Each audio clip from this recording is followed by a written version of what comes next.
the refusal that changed everything. In a small town nestled in the heart of the USA, there was a quaint coffee shop called Morning Brew. It was a place where locals gathered to exchange stories, laugh over lattes, and embrace the warmth of community. But that morning, it would be the setting for an encounter that would stir the town's conscience for years to come. Scene 1, the tension builds. Martha Reed was a woman known for her sharp tongue and conservative views. In her late 50s, she ran a small boutique down the street and rarely ventured outside her comfort zone. Her prejudices were well known in the town, though she often cloaked them in a guise of traditional values.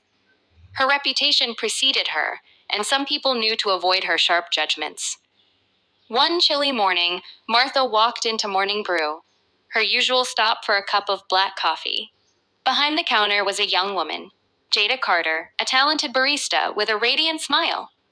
Jada had recently moved to the town, hoping to escape the oppressive weight of city life and start anew. She was intelligent, driven, and, more than anything, excited to begin fresh. As Martha approached the counter, her eyes narrowed at Jada. "One black coffee," Martha said curtly, her gaze lingering a moment too long. Jada flashed a polite smile and started preparing the drink, oblivious to the undercurrent of hostility Martha was radiating. Scene 2, the refusal. As Jada handed over the coffee, Martha hesitated, her fingers stiff, as if touching the cup was beneath her. She looked at Jada and then back at the coffee, her expression souring. "I don't think I want this from you," she said sharply. "I don't trust someone like you handling my food." Jada's brow furrowed, but she remained calm. She had dealt with ignorant comments before, but this time, something about the venom in Martha's voice made her pause. "Excuse me?" Jada asked softly, not fully grasping the depth of the insult. "You heard me," Martha snapped. "I don't believe in people like you working in places like this. You're not who should be handling my order. This is a respectable shop." Jada's smile faded, but she stood her ground. "I'm just trying to do my job and be respectful," she said, keeping her voice steady. "There's no need for this." Martha's face reddened, and in a burst of anger, she slammed the cup down on the counter, startling the other customers. "This is ridiculous," she shouted. "You should know your place." Scene 3, the reveal. Jada's pulse quickened, but before she could respond, a voice rang out from the back of the shop. "What's going on here?" It was David, the owner of Morning Brew. David had grown up in the town, and although he had moved away for a while, he had returned with a vision of creating a diverse and welcoming environment in his coffee shop. When he saw the tension in the air, he walked over calmly and stood between Martha and Jada. "Martha, I think you need to leave," David said, his voice unyielding. Martha's face twisted in disbelief. "What are you talking about?" "I'm a customer. I can say whatever I want." "You can say what you want, but this is my shop, and I won't tolerate that kind of behavior toward my staff," David replied, his voice firm but composed. He looked at Jada, who was still holding her ground, her hands trembling slightly. "You're done for the day, Jada. Go ahead and take a break. I'll take care of this." Jada, a bit taken aback by David's directness, nodded and stepped away. As she left the counter, she caught a glimpse of a couple of regulars who were watching from their seats. One of them, a middle-aged woman named Sarah, stood up, her chair scraping loudly against the floor. "You need to leave, Martha," Sarah said, her voice unexpectedly strong. "We don't take that kind of disrespect here." Martha's eyes widened, and she glanced at the other customers. One by one, they began to stand, their faces a mixture of disappointment and quiet anger.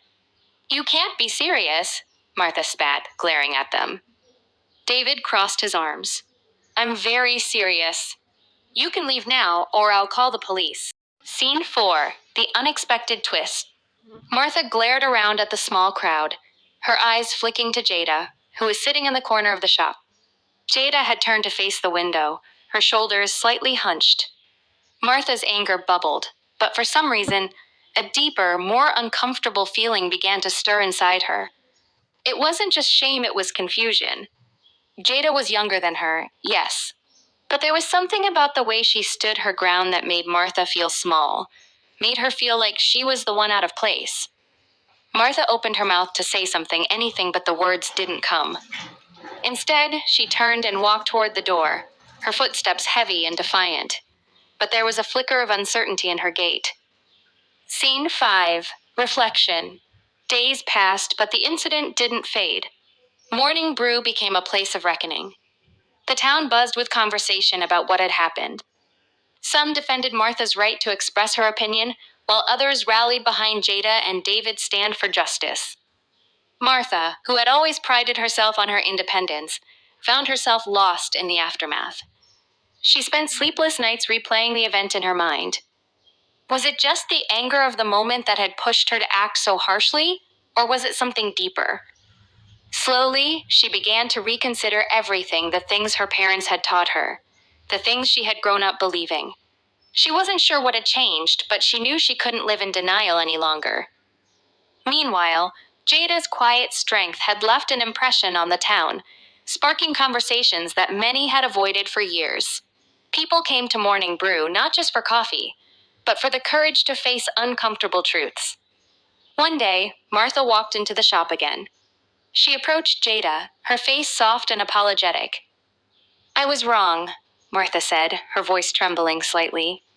"I judged you without knowing you. Can you forgive me?"